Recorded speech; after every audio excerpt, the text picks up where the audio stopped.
Welcome to another Atypical Philosopher video with myself, Jonathan M.S. Pearce. I'm going to walk you through the front lines today in the usual fashion, commenting on certain aspects of what is going on.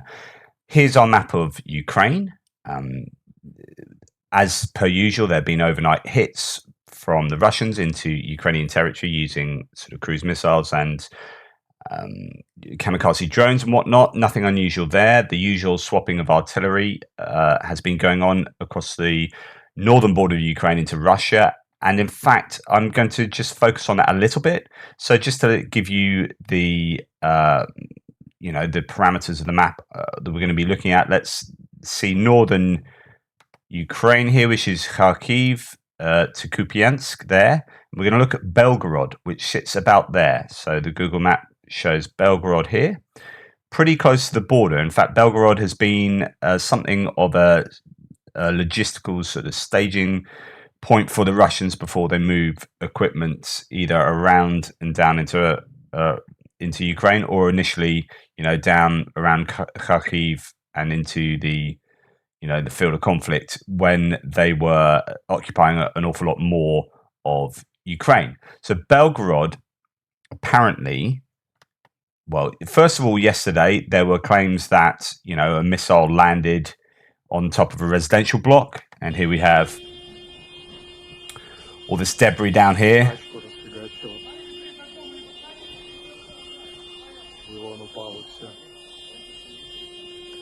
Makes you think that Belgorod's been hit by maybe cruise missiles from Ukraine. Of course, Ukraine don't really have any cruise missiles of note to use particularly. And then it looks like that actually, no, it's almost certainly a malfunctioning Russian rocket. So it's looking very likely now that the rocket which hit the top of the apartment block in Belgorod region was indeed Russian. A number of old missiles previously malfunctioned, as others were fired at Ukraine this morning from Belgorod. I'm confident Russia hit their own. This is not the first time. So we've seen a number of missiles malfunction in Belgorod to the point that places get hit as a result of effectively malfunctioning friendly fire. But there you go. That's that. But then we heard that things were hit in Belgorod by the Ukrainians. Here it looks like an ammunition dump, possibly. Hit a couple of videos show the site in Belgorod region near the border with the Ukraine. So this is in the region, might not be Belgorod itself. And they hit an ammo dump. We go further down here, we can get a sense of it, maybe a little bit better.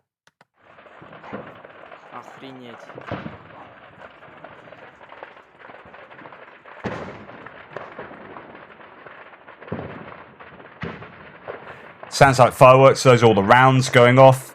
It's will probably look a little bit like fireworks, very dangerous fireworks. So there you go. Belgorod is still under a bit of pressure. The problem is, Russia still does have cruise missile capabilities, and they're using S-300 surface-to-air missiles for ground attacks. So they have a bit of range still. They don't seem to be using as many Iskanders as they were. They're longer range, better missiles. I don't know what their stocks are like, but certainly they are using cruise missiles to hit Ukraine, whereas Ukraine has a much shorter range, so can just about hit into Belgorod, but won't be able to go too much further than that. But still causing a bit of consternation for the Russians there. Okay, let's go down to the Kupiansk-Svatove Kreminna front line. So just to remind you, this is up here in the northeastern region, where there has been not a lot of movement over the last, I guess, week now. And that could be said for pretty much the entire front line in Ukraine. But let's have a little look to see. There have been sort of Ukrainians trying to push this highway here, P66 highway. It seems that some claims are that they've really crossed over the highway in the northern section. Here's a map from DefMon that says actually Svatove is here, and the Ukrainians really are pretty close to Svatove. that is, I think, about 12 kilometers. Defmon said in another map of his. So that really, Svatove is under pressure, and the whole line, Ukrainians are slowly pushing, it seems, particularly up this northern area. So what does that look like? So we're going to go sort of up to this part here. This is what I said before. So you've got Kupiansk and Svatove here, and here's actually the P66 turns into the P07. So it's not the P66. The P66 goes Svatove to Kreminna. But this highway is obviously pretty important. This allows these troops, Russian troops here, to supply themselves easily, but it will be under sort of fire control to some degree. But it appears that there's a bit of a grey zone, I would say, going on now. So just sort of northeast of Kupiansk, you have Vilshana, Trevneve, and Kivslivska here. And I think there was talk yesterday that these were being contested, that the Ukrainians had got a foothold in some of these settlements and maybe been pushed back in Kivslivka again. But you don't hear a lot from the Ukrainians, really. You hear much more of this stuff from the Russians. And so that's always spinning it positively to the Russians. My guess is that, hey, we don't really know, but the Russian line probably sits somewhere back, and these settlements are in the grey zone. So they are being contested. As the Ukrainians push further and further back, and some people say that the Ukrainians could be pushing north to Troitsky here to do some larger encirclement. I don't know whether they'll do that, but certainly there is some movement in the line up there. Then going further down south, so just to let you know that here's the line that I've just shown you from Kupiansk down to Svatove, bisecting that sort of area between there. And now we're going to go, so that's this area down here to Svatove, and then I'm going to show you now from Kreminna to Svatove. Frontline joins or goes alongside the Kherson River. Certainly for these settlements, the top three settlements here, and then it kind of swaps sides, and these have been liberated by the Ukrainians, although this is a contested area. So this was the area. So there we go. We're going further down south now. As you can see, the front line comes down here from between Kupiansk and Svatove, and it runs alongside the Kherson River for these three settlements here. And then Makivka and Nevsky are in Ukrainian hands, been liberated, and the kind of front line then goes between the P66 highway and the Kherson River. This is the area that the Russians claimed that they had liberated and now occupied, and then they walked back some of those claims, and then the Ukrainians contest that essentially. And I think the truth is probably something like this, which is after Makivka, you see the front line going somewhere between the Kherson and the P66 highway, and you've got a grey zone in the middle where you've got a Russian line some way back from the Ukrainian line. But the Ukrainians have control over Terny, Zarichny, Torsky, and Debrova, even though they are under fire sort of from artillery from the Russians. So that's basically where we're at. No real change other than, slight sort of tinkering with the maps and say, okay, here's some grey areas.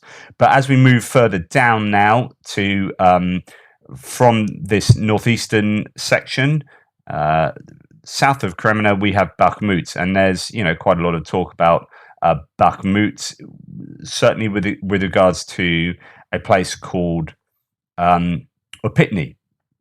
As you can see here, it's all about Opitny. Right, okay, so let's have a look at the War Mapper map. Bakhmut is here. You've got Opitny and Ivangrad. These are tiny little places, okay, in all honesty. And you've got the attempts of the Russians to encircle Bakhmut by moving up north and coming in down south. So yesterday, wrong map. Don't know what that's doing here. So the Russians are claiming, so this is Bakhmut. This is a Russian map. And in fact, this is not the most recent one. The most recent one has them claiming a red line down here along this river. There's been some thought that eventually there'll be a line down the river that bisects Bakhmut. So the Russians will be on the east of that river and the Ukrainians on the west. So this is what the Russians are claiming. The Ukrainians are saying that that's a load of rubbish. The Russians are claiming that they've taken Opitny and Ivangrad here. The Ukrainians are saying, no, that's a load of rubbish. So yesterday, this was my map. Okay, the Solidar and Bakhmutsky are contested, and it kind of comes down here, and roughly somewhere there's fighting going on here. So that I've drawn a line there, but it's a bit arbitrary. There's just basically there's this area is contested, and I didn't have Opitny, but I had Ivanrad occupied by the Russians, but Opitny not.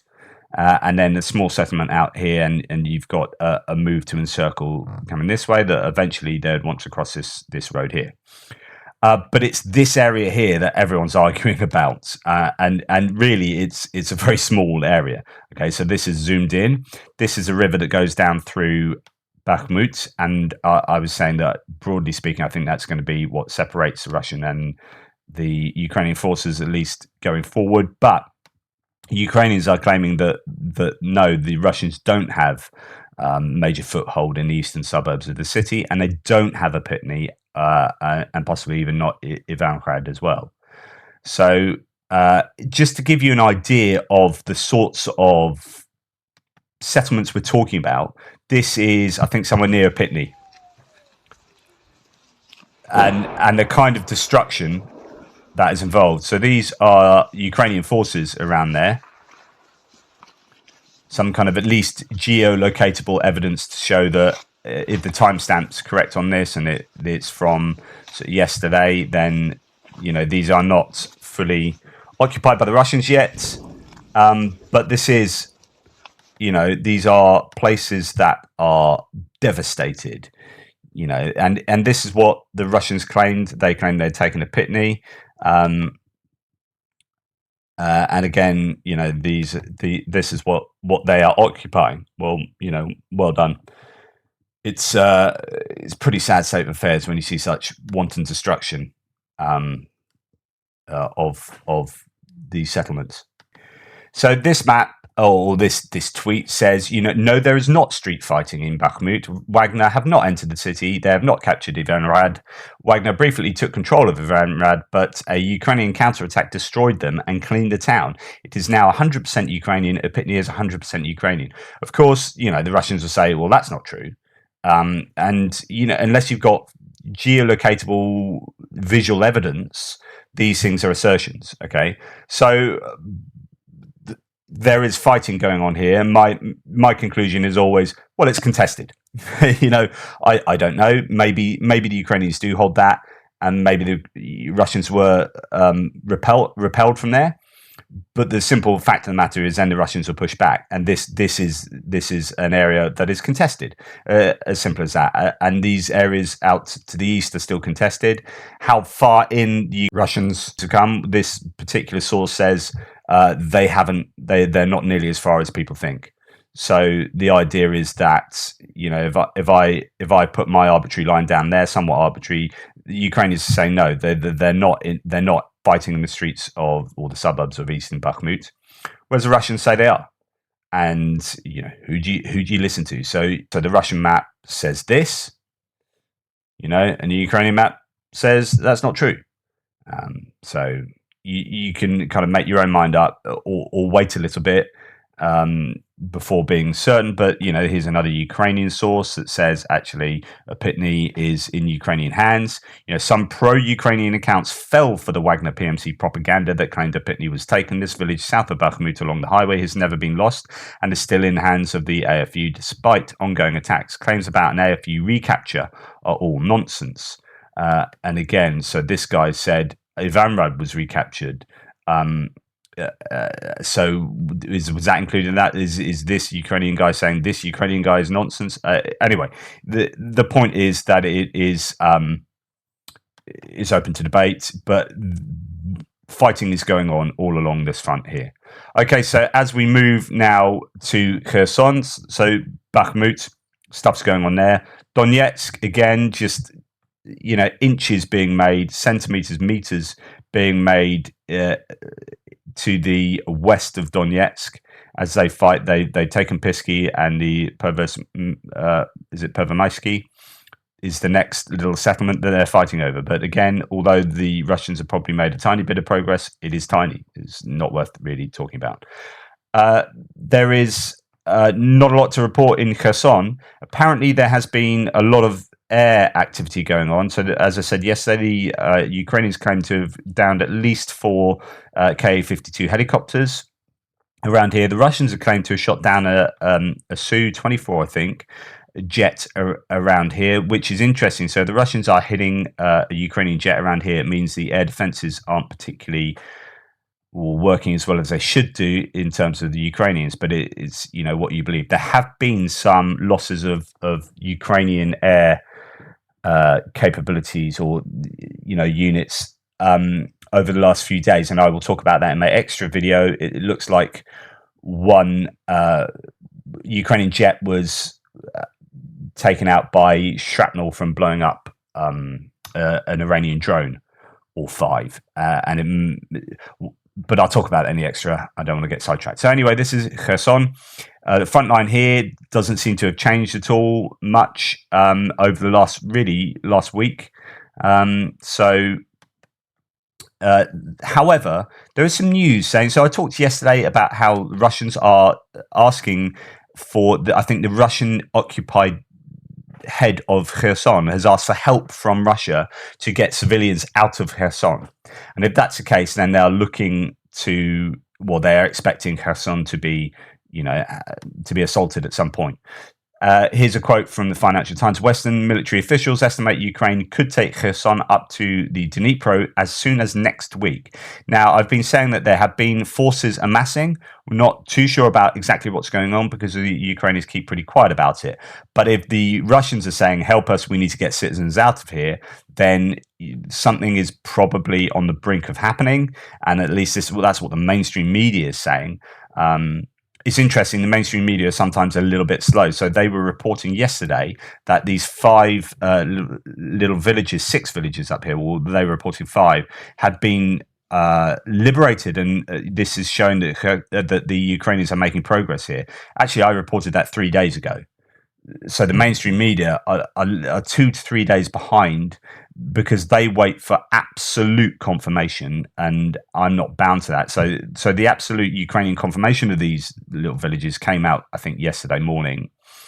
But actually, in the kind of open source intelligence community, that'd been known for a couple of days. And so you report news as it happens in the OSINT community a little bit more freely, but in the knowledge that some of what you claim might be very wrong. Whereas the mainstream media are kind of bound to be a little bit more, certain on the claims that they make.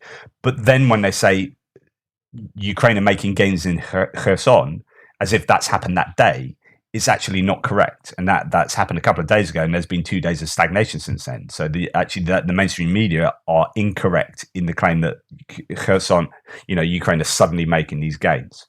Anyway, there seems to be fighting going on in Sadok, Kostromka, stuff happening, but no change of territory there. It's just how it's been for the last couple of days. This is what the Institute for the Study of War says about the area, and this is coming from the Ukrainian forces. So again, pinch of salt, I don't know. Ukrainian forces continued their interdiction campaign on October the 13th, so that's yesterday. Ukraine's Southern Operational Command spokesperson, Natalia Humanyuk, noted that Ukrainian forces are continuing to target Russian pontoon and barge crossings across the Dnipro and in Hulets River. So I talked about that yesterday, how they've found that the Russians had a bunch of pontoon bridges that had been operational for at least a few days, and I presume they're starting to hit them now. Ukraine's Southern Operational Command reported that Ukrainian forces destroyed a command and observation post in Berislav Rayon and destroyed. So just to let you know where Berislav is. So nova-kahovka is this dam, and there's a settlement that kind of goes towards the dam here, Berislav. So that'll be around there. In Berislav, and destroyed 5 ammunition warehouses in unspecified locations. So again, hitting those supplies.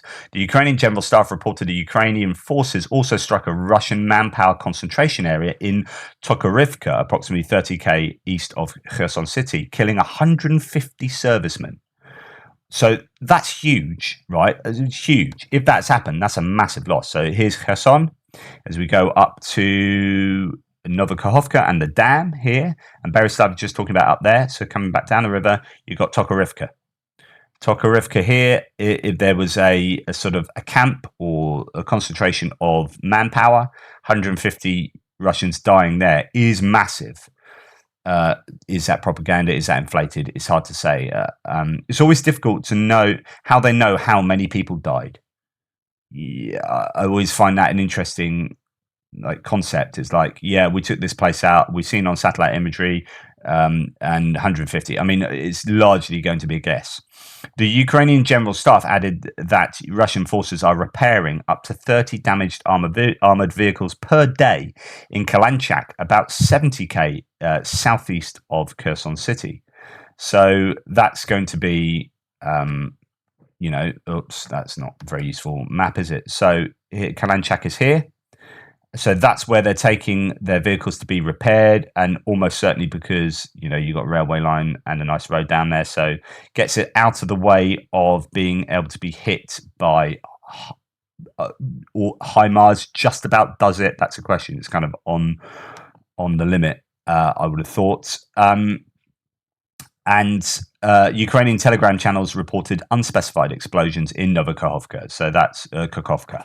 That's the dam area. So things are happening without too much happening. Again, same as the last few days, there's a few points of interest. Nikopol's still being hit and targeted by Russian missile attacks in the evening, or kamikaze drones. Mykolaiv as well seems to be a bit of a favourite. So yeah. Anyway, thank you so much for joining in here and checking out what's been happening, even if not a lot has been happening. If you want to support me, please subscribe to the channel. That's a great thing. You can like and share the videos. You can join the channel if you so desire, and there are ways that you can support me in the description box below. So buy me a coffee or PayPal directly, anything like that. It just helps what I do, and in fact it enables me to do what I do. If I didn't have that support, I wouldn't be able to do what I do. And at the moment, if you put in, I'm doing a collaboration with Reporting from Ukraine, UA Supporter. uasupporter.com/ATP gets you to a shop where if you buy any of this merchandise, I get a little bit of a cut, and that really helps out as well. So you can go and check that stuff out. Its details are in the description. Thank you so much. You take care, and I'll bring out the extra video a little bit later.